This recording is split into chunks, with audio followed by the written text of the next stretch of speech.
दोस्तों, विचार धारणा में आपका स्वागत है।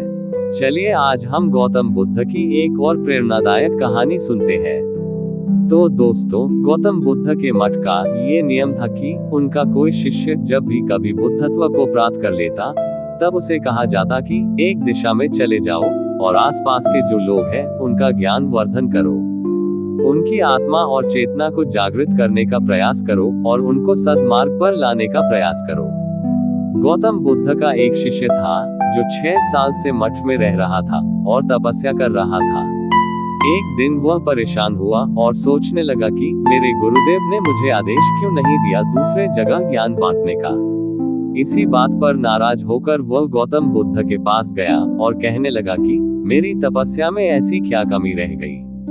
क्या मैंने ज्ञान अर्जित नहीं किया और अब तक आपने मुझे आदेश नहीं दिया कि जाकर किसी दूसरे जगह पर अपना ज्ञान बांटो? क्या मैंने बुद्धत्व प्राप्त नहीं किया है?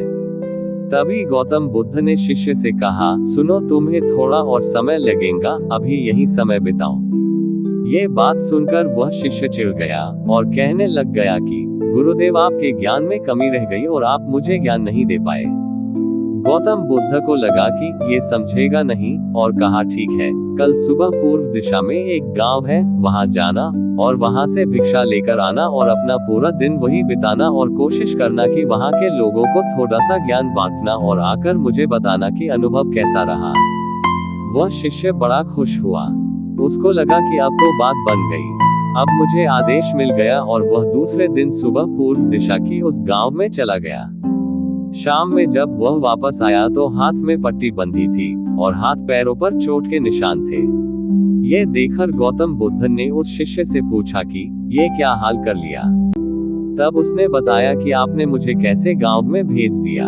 वहां पर जब मैंने भिक्षा मांगी तो लोग मुझे डांटने लगे और भगाने लगे। एक व्यक्ति सिर्फ वहां पर मुझे भिक्षा दी, वो भी जमीन पर फेंककर, और कहा कि ले जाओ इसको। इतने बुरे गांव में आपने मुझे ज्ञान बांटने के लिए भेजा, अब आप मुझे कल किसी और गांव भेज देना, मैं जाकर के वहां ज्ञान देकर आऊंगा। गौतम बुद्ध ये सुनकर थोड़ा मुस्कुराए, उन्हें तो पता था कि ये कुछ कर नहीं पाएगा। बुद्ध ने कहा कि ठीक है, अगले दिन तुम किसी और गांव जाना, लेकिन एक दिन के बाद जाना और एक दिन मठ में ही रुके रहना है। अब की बार गौतम बुद्ध ने अपने दूसरे शिष्य को उस गांव में भेजा जहां पहले शिष्य को भेजा था। शाम में जब वह शिष्य वापस लौटा था तो उसकी भी हालत वही थी और हाथ पैरों में चोट लगी और पट्टी बंधी हुई थी। गौतम बुद्ध ने पहले वाले शिष्य के सामने दूसरे शिष्य से पूछा कि हुआ क्या था।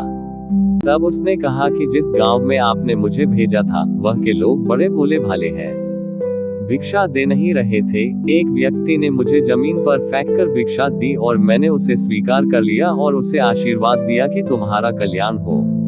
तो वह व्यक्ति चौंक गया और कहने लगा कि आप गजब के इंसान हो, मैं आपको जमीन पर फेंककर भिक्षा दी और आप मुझे कल्याण हो का आशीर्वाद दिया। तब मैंने उसे कहा कि मैं अपना कर्तव्य निभाऊंगा और आप भी बड़े दानी हैं, आपने मुझे भिक्षा दी है। उसके बाद मैं जब वहां से निकल रहा था तब मैंने देखा कि एक बच्चा बीमार था। मैं जंगल में गया और वहां से जड़ी बूटी लिया और जब मैं लौट रहा था तब कुछ लोगों ने मुझे पकड़ लिया और पूछने लगे कि यह जड़ी बूटी कहाँ लेकर जा रहे हो। तब मैंने उनसे निवेदन किया कि मुझे छोड़ दो, एक बीमार छोटे बच्चे की मदद करनी है, और तब उन्होंने मुझे छोड़ दिया। जब मैं गांव में वापस आकर उस बच्चे की मलहम पट्टी कर रहा था तभी गांव वाले मुझ पर हमला करने लगे। तब उस दानी व्यक्ति ने, जिसने मुझे जमीन पर फेंककर भिक्षा दी थी, उसने गांव वालों को रोका और कहा कि यह ठीक व्यक्ति है, इसे अपना काम करने दो। जब मैंने जड़ी बूटी लगाई तो बच्चा ठीक हो गया और सब मेरे लिए तालियां बजाने लगे।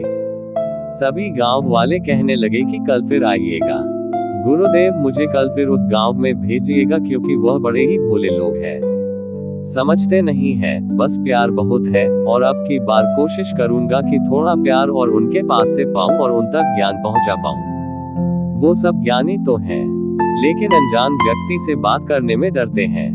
वो जो पहला शिष्य था जो एक दिन पहले उसी गांव में गया था, वह सुन रहा था और समझ रहा था। वह गौतम बुद्ध की चरणों में गिरकर बोला कि गुरुदेव, कमी तो मुझ में ही थी, आपने ज्ञान तो बहुत सारा दिया, लेकिन मैं उसे आचरण में नहीं ढाल पाया और अपने अहंकार को ऊपर रखा। उस गांव के लोगों को पहचान नहीं पाया और मार खाकर चला आया। मार तो इन्होंने भी खाए, लेकिन इनका अहंकार मिट चुका है और ये समझ चुके हैं कि वह लोग भोले भाले हैं और हमें उनसे अलग तरीकों से व्यवहार करना होगा और ज्ञान को आचरण में ढालकर उन लोगों तक पहुंचाना होगा। दोस्तों, अच्छा इंसान बनने पर ध्यान दीजिए, अच्छा समय अपने आप चला आएगा। हम अच्छा समय लाना चाहते हैं लेकिन अच्छा इंसान नहीं बन पाते हैं और सारी गड़बड़ बस यही हो जाती है।